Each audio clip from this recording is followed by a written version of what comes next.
नमस्ते। भदौ 23 र 24 गतेको आन्दोलनको छानबिन गर्नका लागि गठित भएको आयोगले काम गरिरहेको छ र त्यो काम गरिरहेका मध्येमा के विषयहरू बाहिर आइरहेका छन्। जस्तो एउटा बाहिर आएको विषय भनेको चाहिँ हिजो रवि लामिछानेको बयान लिएको भन्ने आयो हैन। रवि लामिछानेले कति घण्टा बिताए रे भन्दाखेरि चाहिँ 7 घण्टा 15 मिनट चाहिँ आयोगमा बिताए रे बयान दिनका लागि भनेर समाचारहरूमा आयो। अब त्योभन्दा अघिल्लो दिन चाहिँ आयोगले रवि लामिछाने रहेको नखु कारागार, त्यो कारागारमै भ्रमण गरेर पनि त्यहाँको वस्तुस्थिति अध्ययन गरेको र त्यहाँका जेलर सत्यराज जोशी जो रवि लामिछानेले त्यो जेलबाट निस्किँदाखेरिका समयमा उनी चाहिँ जेलर थिए, अहिले पनि उनी नै छन् र उनको पनि सोधपुछ बयान गरेको भन्ने कुराहरू आयो।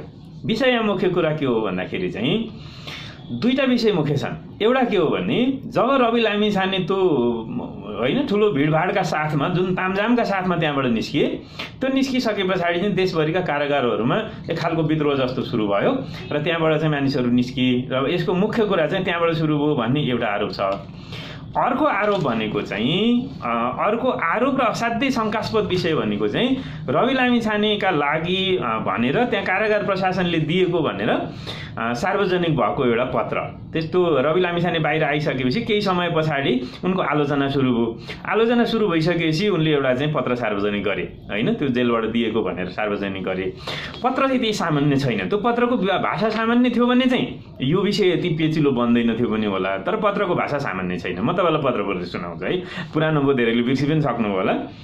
के भन्छ भने यो जससँग सम्बन्धित छ भनेर कार्यालयले दिएको पत्र छ। विषयमा यो जससँग सम्बन्धित छ भन्ने छ। देशमा अमन चयन कायम गर्न न्यायको प्रत्याभूति आवश्यक भएकोले गोर्खा मिडियासँग सम्बन्धित विषयलाई सहकारीसँग जोडेर गरिएको राजनीतिक मुद्दामा है, सहकारीसँग जोडेर गरिएको राजनीतिक मुद्दामा है हाल थुनामा रहनुभएका माननीय रवि लामिछानेलाई थुनामुक्त गर्ने निर्णय गरिएको छ।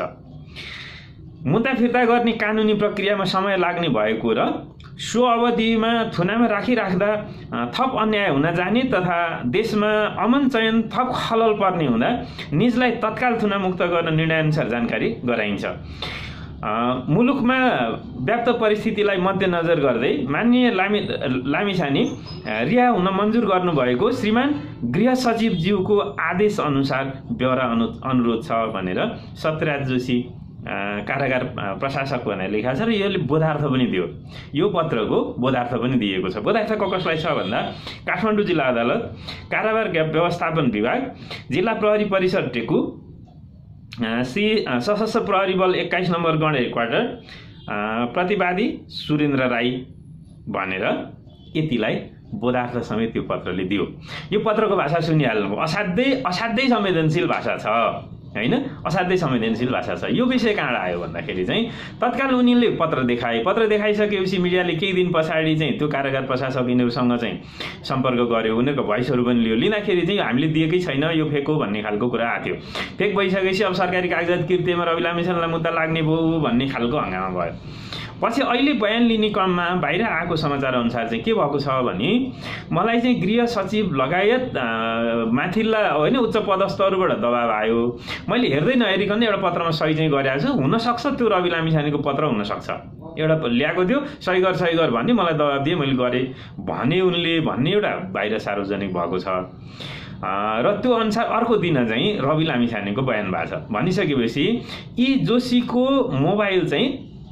मोबाइल परीक्षणका लागि चाहिँ डिजिटल परीक्षणका लागि चाहिँ फोरेन्सिक ल्याबमा डिजिटल फोरेन्सिक ल्याब है डिएफएल भन्ने आज न्युजमा देख्नु भएको थियो होला, डिजिटल फोरेन्सिक ल्याबमा चाहिँ त्यो मोबाइल चाहिँ परीक्षणका लागि पठाइएको भनेर समाचार आएको छ। अब यो पछाडि के भयो त भन्दाखेरि त्यो परीक्षण किन गरेको भन्दाखेरि चाहिँ उनको फोनमा के कस्ता सामग्रीहरू आएका थिए, के थियो, कोसँग कल चलेको थियो आदि इत्यादि होइन। कल डिटेलबाट पनि थाहा हुन्छ। त्योभन्दा एडिसनल्ली उनले डिलिट गरेका सामग्रीहरू कहाँ के छन् भन्ने खालको अरू कुराहरू पनि चाहिँ हेर्नका लागि दियो। सायद उनले बाहिर आएको यति मात्रै छ, उनले दिएको बयानहरू पनि हुनसक्छ है। त्यो हिसाबले चाहिँ परीक्षणमा गएको भनिएको छ।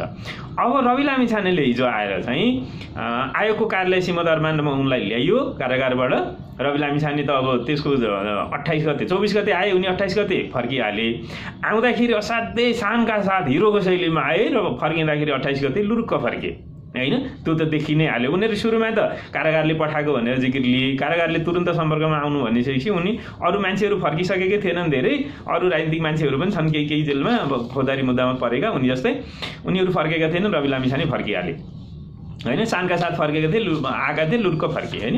उनलाई काहीँ न काहीँ समस्या हुन्छ भन्ने फिल गरे होला, फर्के। अब हिजो उनले आएर चाहिँ त्यति लामो बयान दिए भनेको छ, बयान के दिए थाहा छैन हैन, बयान के दिए थाहा छैन, तर उनको एउटा सार्वजनिक शैली छ थाहा छैन भन्ने हैन, मलाई थाहा छैन भन्ने है, त्यस्तो खालको छ। यता सत्यराज जोशीले के भनेका छन् भने उनको आएको समाचार अनुसार के भनेको छन् भने करिबन रवि लामिछाने चाहिँ त्यहाँबाट जब निस्किसकेको 1.5 घण्टा पछाडि चाहिँ मलाई एउटा पत्रमा साइन गर्नु, त्यो पत्रमा साइन, एउटा कुनै पत्रमा साइन गराइएको भनेको छ, उनले यही पत्र हो भनेर तोकेका छैनन् भनिएको छ।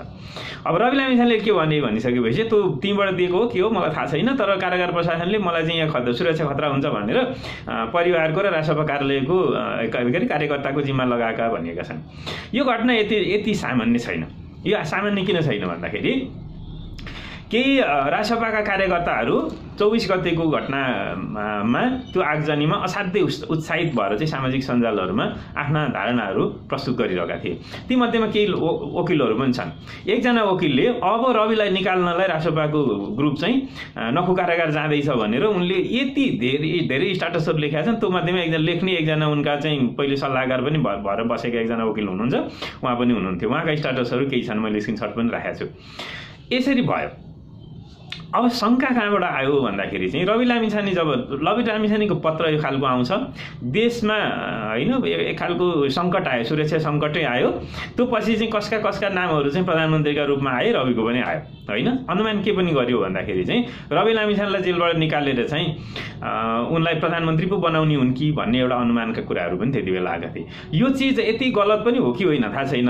भर्खरै पनि बाबुराम भट्टराईले जसरी पनि निकालौँ रविलाई त्यहाँबाट भन्ने खालको कुरा पनि आयो। यो पत्रमा यस्तो खालको बेहोरा लेखेको छ। यो कसले लेख्यो, कहाँ लेख्यो, के भयो, अब यो परीक्षण भएर पछि आउँछ होला सायद हैन।